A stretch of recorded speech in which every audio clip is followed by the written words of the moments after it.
Okay, just a quick recap on our restarts where people are standing and looking at all the different situations when the ball is kicked to some of these areas.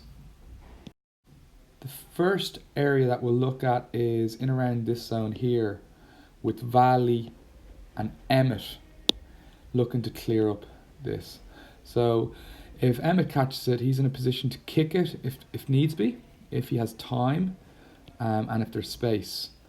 Otherwise, he's looking to carry hard. 4 and 3 and 5 are working hard to get to that breakdown. Second thing that has to happen is 6 needs to come to far side. He comes to far side to really help with the blue wall when we do eventually kick it from either the 9 or the 10. So depending who kicks it. Okay, so 6 gets to far side. And then really quickly we're trying to build that blue wall. Trying to work that blue wall as quickly as possible. 12 can kind of work back a little bit here. Okay, the key guy in this situation here is our 14. So our 14 is behind the kicker, be it 9 or 10. 10 will be looking to kick it, depending on where he is, either straight in or if it's just outside. He'll be looking to give us a kick. I mentioned 14 there. 14 needs to be behind the 10 so he can put all the forwards on side to really help with our blue wall and our connections. Okay, who hangs back behind? So once the ball is kicked, who holds back? Well, the way we set it up is kicker. So that would be 10 in this situation will hold back. Okay, and also 15 will hold back. And then 9 as well will hold back with 14, 12 and 11 in that main kick line chase. In our second scenario, we'll be looking at a ball maybe kicked down the middle here. Okay, so in this situation here, depending on the catch, but let's say for instance 2 catches it. Okay, 6 is obviously the closest guy there, and really it's a decision, a quick decision. So whoever's calling barrel, the closest guys, it could in this situation be 12 and 4. So we don't really know. It depends on the flight of the ball, it depends who's there, but we do need 3 people at this breakdown. And that's not to say if 6 caught it, that 7 and 13 and 4 might be at that breakdown. So we really just have to be alert to the middle pod, who's closest to 2 and 6 catching it. Once we get there, the next important thing is thinking about our exit. So again, depending on the wind, is it going to be a straight downtown to 10? Or more likely, depending on what side the 10 wants to kick it from. Let's say the 10 likes the look of the wind going into the far corner here.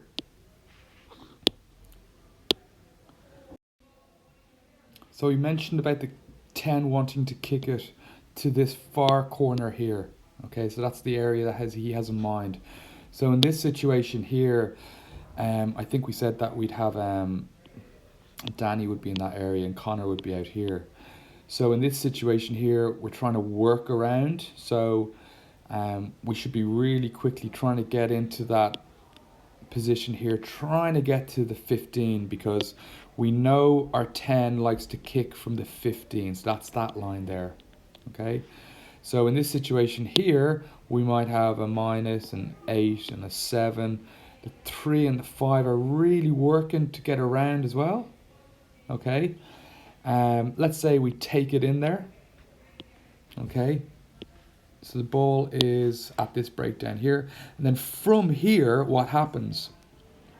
Well, we know 10 is going to get into position. Okay, so he's in his kicking zone. And then the remainder of the forwards are really just trying to build that shield. Okay? They're trying to get into that shield position. Okay? And from there, again, who's the key guy? It's going to be our blindside winger who's getting us onside, because we know 10 is going to kick it, or 9. If 9 is going to kick it, the 11 would come up a little bit. But let's take it from this example that 10 is going to kick it. He's got our red zone. He's on the 10, he's in his ideal position, and he's looking to kick it, with 11 putting us onside, and 12 and 13 and 14 connecting with the blue wall. Again, who's going to hold back? Well, it's going to be kicker, who's 10 in this situation, and 15 and 9. And then on that sort of kick there, 14 can just hover. He doesn't necessarily have to come up and be a straight blue wall. He can hang back a little bit here. The last example we're going to look at is the kick to the opposite side, and so say our left side. So in this situation here, Emmett, who's over here, was our kicking option. In this situation here, we have Danny, and Danny, if he has time and if it's on, he can put the kick on and get us down there with a blue wall. However, more often than not, the 8 will take it in. We need 1 and 7, quickly get into that breakdown. Again, 6 working around the corner because we want him part of the blue wall. On the far side, lads working in. Okay, 10s obviously will have moved to this situation here. And 13, 14. Okay, so same as last time, 10 and 11 will be in line, because once 10 kicks it, we want 11 to put everybody on side. So he's really important, because remember, these guys can't move in their blue wall until they're put on side. Okay, so they can't go forward until 11, or the winger, gets us on side. So really important role. And then, like last time, who's going to stay back?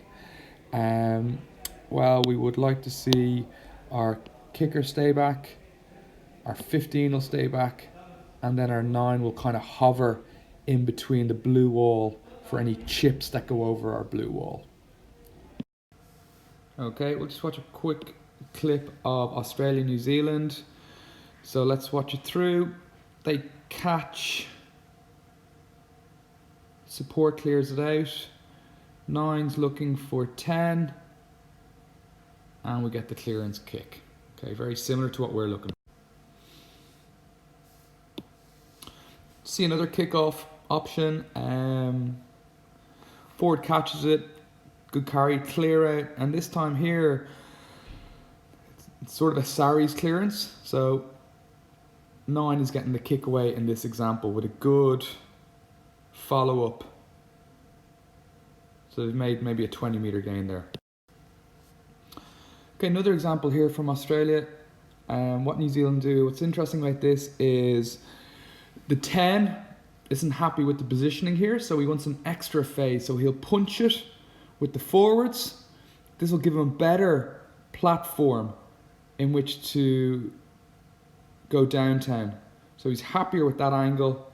And again, very good clearance with a good blue wall. Is it a good blue wall? Yeah.